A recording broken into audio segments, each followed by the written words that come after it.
wild, wonderful, and well below average when it comes to education in this country.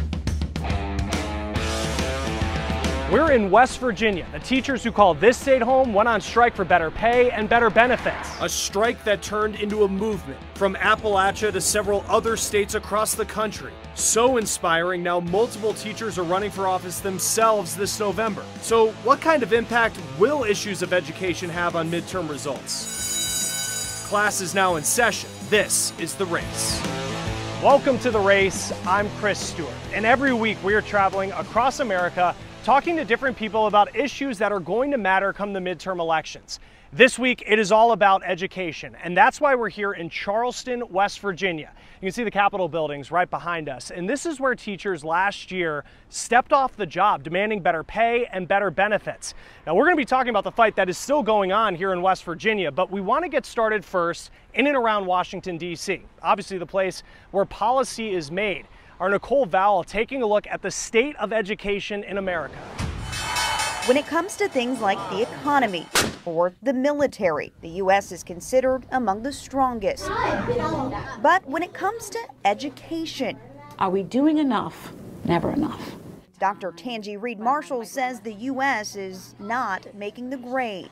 She works for the Education Trust in Washington, D.C., a group that aims to pinpoint problems and inequities in education and find ways to fix them. We're going to only be able to do as much as our dollars allow us to do. Through nationwide research, she's found fixing our schools' funding could be the ticket to better curriculums, improving classroom leadership, and creating an overall quality education in America. And it's really important for us to understand how we think through where dollars go. But right now, she says all $59 billion of those federal ed dollars are not only not enough, but they aren't going to all the right places. In this country, zip code still tells the story about what you're likely to receive in terms of education and the quality of it.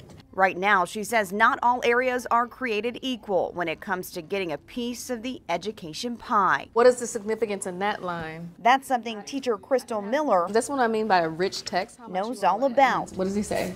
If she had to give education funding an overall grade, I would say a D or an F. Miller came from a rural public school in Arkansas to Washington Leadership Academy, a public charter in D.C., and says the difference in zip code is night and day, but it shouldn't be. Schools and students should be funded based on their need, and not necessarily because you're in this zip code, this kind of economic status. According to research by the Education Trust, students who live in lower income areas get about $1,800 fewer tax dollars per student. Tax dollars drive education dollars. Tax dollars, Dr. Reed-Marshall says everyone needs equally to raise the U.S. to the top of the ranks and to create an even and quality playing field. Thanks, Curtis. For everyone, no matter where you are on the map.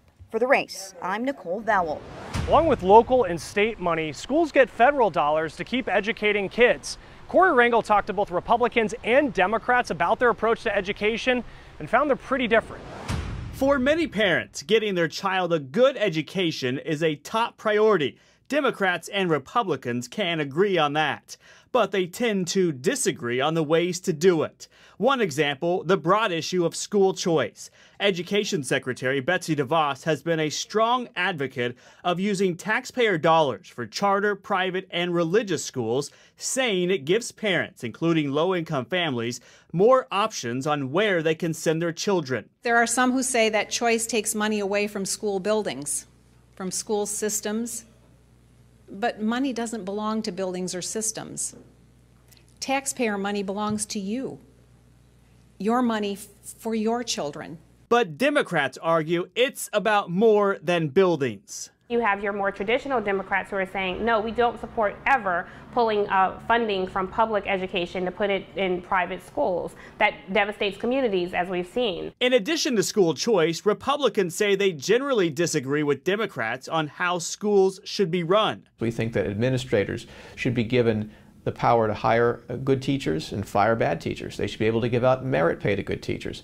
That differs from Democrats, who are pretty much in line with the teachers' unions, where teachers simply get to keep their job and they get a pay increase based on how long they've been there, not the quality of their teaching. It's hard to say that all Democrats feel one way about public education, but I'd say generally Democrats support collective bargaining for educators, they support the National Education Association and the American Federation for Teachers, and they want to see those pipelines for great educators in needy communities that need them. For The Race, I'm Corey Rangel. A couple hot midterm races that we're following this week include a bunch of possible firsts, and we start with a teacher. Johanna Hayes, 2016's National Teacher of the Year, could be the first African-American elected to Congress from Connecticut. She won her Democratic primary. Ilhan Omar could be the first Muslim woman in Congress after winning the Democratic primary in Minnesota.